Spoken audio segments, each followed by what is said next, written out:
عید کے پکوان جو میں بنائی تھی اس میں سے یہ پہلی ریسیپی ہے جو میں آج آپ کے ساتھ شیئر کروں گی۔ بہت آسان اور بہت مزیدار، جلد بن گیا تھا، یہ کرسپی بہت بنا تھا گوشت، اور نہ یہ ایئر فرائر میں پورا اچھی طریقے سے اندر تک بھون گیا تھا۔ عزیز بہنوں، السلام علیکم ورحمۃ اللہ وبرکاتہ۔ ویڈیو ہمارا بہت مختصر ہے، اسی لیے زیادہ وقت نہ لیتے ہوئے اب کام کی بات یہ کرتے ہیں کہ اس پکوان کی جو بنانے کا طریقہ ہے وہ آپ دیکھتے جائیے، اور اس میں نے کیا کیا ڈالی ہوں وہ اسکرین پر انشاءاللہ آپ کو نظر آ جائیں گا۔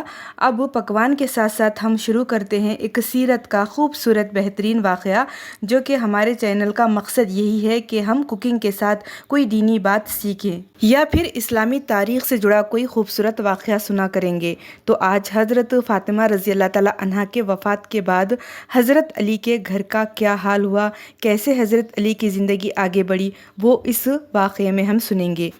سیدہ فاطمہ رضی اللہ تعالی عنہا نے حضرت علی سے وعدہ لیا کہ وہ ان کے انتقال کے بعد دوسری شادی کریں گے۔ حضرت حسن، حسین اور زینب رضی اللہ تعالی عنہا ابھی بہت چھوٹے تھے۔ حضرت علی نے ان کی وصیت کو پورا کرنے کے لیے دوسری شادی کرنے کا ارادہ کیا، اسی لیے سیدنا عقیلہ رضی اللہ تعالی عنہا کو رشتہ دیکھنے کے لیے کہا اور اس خواہش کا اظہار کیا کہ کوئی ایسی خاتون ہو جو شجاعت، سخاوت، ایثار کی خصوصیات سے مالا مال ہو۔ اب رشتہ دیکھا گیا تو بنو خلاب کا ایک قبیلہ تھا جس کے سردار تھے حزم، اور ان کی بیٹی کا بھی نام فاطمہ تھا، تو ان کے گھر رشتہ بھیجا گیا حضرت علی کا۔ جب رشتہ آیا تو سردار حزم اپنی بیوی کے پاس گئے اور پوچھا کہ کیا تم نے اپنی بیٹی کی اس طریقے سے تربیت کی ہے کہ وہ نبی کریم کے خاندان میں بیاہی جا سکے، کیونکہ حضرت علی رضی اللہ تعالیٰ عنہ کے لیے ہماری بیٹی کے لیے رشتہ آیا ہے۔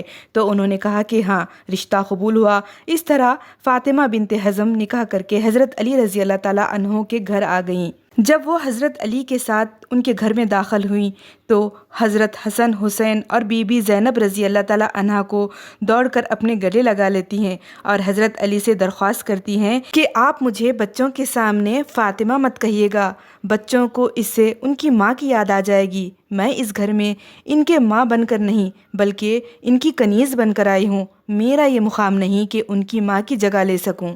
حضرت علی رضی اللہ تعالیٰ عنہ سے فاطمہ بنت حزم رضی اللہ تعالیٰ عنہا کو 4 بیٹے ہوئے، اسی لیے انہیں ام البنین بھی کہتے ہیں، مطلب بیٹوں کی ماں۔ اپنے بیٹوں کو انہوں نے ہمیشہ حسن اور حسین رضی اللہ تعالیٰ عنہ کی اطاعت کا حکم دیا، ادب سکھایا اور کہا کہ جو وہ کہیں بس حکم بجا لانا، بحث نہیں کرنا، اور فرماتی کہ یہ اہل بیت ہیں اور ہم ان کے نوکر ہیں، ان کا حکم بجا لانا، ان کی اطاعت کرنا ہم پر فرض ہے۔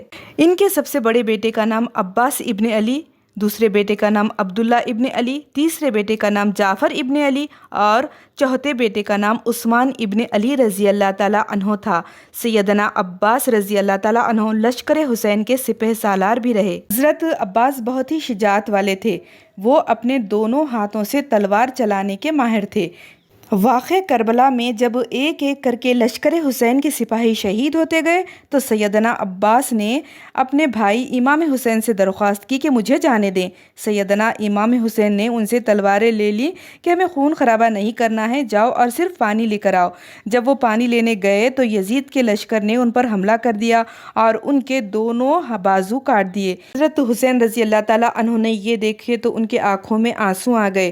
حضرت سیدنا عباس نے حضرت امام حسین رضی اللہ تعالیٰ عنہ سے درخواست کی کہ میرے گھٹنے سے تیر نکال دیں، اور کہنے لگے کہ میری والدہ سے کہہ دیجیے گا کہ عباس کے دونوں بازو نہیں تھے، اس لیے صرف آپ کو تیر نکالنے کا کہا۔ یہ وہ ادب تھا، یہ اطاعت تھی جو سیدنا ام البنین کی تربیت تھی، جنہوں نے ساری زندگی نبی کریم صلی اللہ علیہ وآلہ وسلم کے اس گھرانے کی کنیز بن کر گزار دی۔ آپ کے 4 بیٹے اس جنگ میں شہید ہو گئے۔ حضرت علی رضی اللہ تعالیٰ عنہ کے 5 بیٹوں نے میدان کربلا میں جہاں میں شہادت پائی، جس میں 4 سیدنا ام البنین کے فرزند تھے جو لشکر حسین کے نہ صرف حصہ بنے بلکہ امام علی مقام پر اپنی جان تک قربان کر دی اور ساری عمر کبھی زبان پر کوئی سوال نہ لائے۔ سیدنا ام البنین کو جب بیٹوں کی شہادت کی خبر ملی تو کہا کہ عباس شہید ہوا، جعفر شہید ہوا، عثمان شہید ہوا، عبداللہ بھی شہید ہو گیا۔ تو فرمانے لگیں کہ سب کو چھوڑو، میرے حسین کا بتاؤ۔ تو بتایا کہ وہ بھی شہید ہو گئے۔ تو کہنے لگیں کہ کیا میرے بیٹے حسین سے پہلے شہید ہوئے کہ بعد میں؟ تو بتایا کہ نہیں، وہ پہلے شہید ہوئے اور امام علی مقام کی حفاظت کے لیے خوب لڑے۔ تو شکر ادا کیا کہ انہوں نے بے شک حق ادا کر دیا۔